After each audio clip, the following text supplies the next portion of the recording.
Subscribe my channel. Press like button. How to use threat modeling in ethical hacking. In the war against cybercrime, hackers continue to frustrate the threat hunting process by inventing new ways of bypassing security measures. Ethical hackers are constantly deploying countermeasures and hardening their security infrastructure to ensure that hackers are kept at bay. As a result, threat modeling is making significant strides in the world of cybersecurity. What is security threat modeling? Threat modeling is the process of assessing, detecting, and mitigating risks to optimize the security of a network or application. A threat is anything that can exploit the vulnerability of a system to gain access. When modeling for threats, these three elements are considered.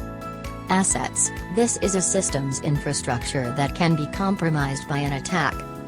Threats: anything an attacker may use to exploit vulnerabilities. Vulnerability: weaknesses in the system that can be exploited. How do you make a threat model? Step 1. Identify security objectives. Step 2. Identify assets and external dependencies. Step 3. Identify trust zones.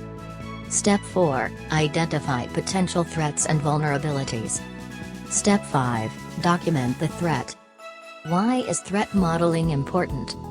The purpose of threat modeling is to manage risk by assessing the potential damage caused by an attack and providing remediation efforts. It is an important part of securing testing programs. It helps ethical hackers identify, manage, and communicate potential risks that could affect the system. There are several threat models used to fight cyber attacks. In this article, we will focus mainly on three of them: STRIDE, DREAD, and PASDA. 1. STRIDE. This is a threat model that was developed by Microsoft and helps cybersecurity experts to categorize threats into 6 classes.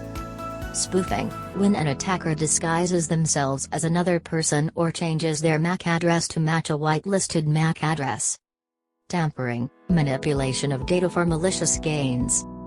Repudiation, more commonly known as non-repudiation. This is when someone is not able to deny performing an action. Information disclosure: a user may disclose to an attacker sensitive information that they are not authorized to see.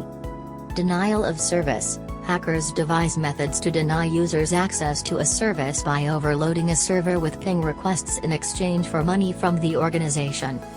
Escalation of privilege: once in the system, an attacker may escalate their user privileges by spoofing a user with higher system privileges. 2. DREAD. This is another threat model that was also created by Microsoft to determine the severity of a threat. The DREAD model uses a scale to rank threats in 5 categories. Damage potential: the extent to which a threat could harm the system. Reproducibility: how easy it is to reproduce the threat that could exploit the vulnerability. Exploitability: ranks a threat according to the ease in which it can be carried out. Affected users: how many users could be affected in case of an attack. Discoverability: with what ease can a threat be discovered. 3. PASDA. This is an acronym that stands for Process for Attack Simulation and Threat Analysis. PASDA is a risk-centric framework that offers a dynamic threat scoring process. It incorporates business needs and technical requirements to develop an asset-centric mitigation framework that analyzes threats from an attacker's perspective. PASDA has 7 stages. Define objectives. Define technical scope. Application decomposition. Threat analysis. Vulnerability and weaknesses analysis. Attack modeling. Risk and impact analysis. Threat modeling in ethical hacking is not limited to these 3 models, as there are numerous other models out there that use different strategies to discover and mitigate risk. So why do you need to be familiar with threat modeling as an ethical hacker? Threat modeling helps you to discover and assess threats posing a risk to a network and a step-by-step process of mitigating the risk while allowing you time to fix security flaws in the system. Becoming a certified ethical hacker (CEH) would arm you with the knowledge and skill of assessing all sorts of threats to an organization and help to mitigate those risks.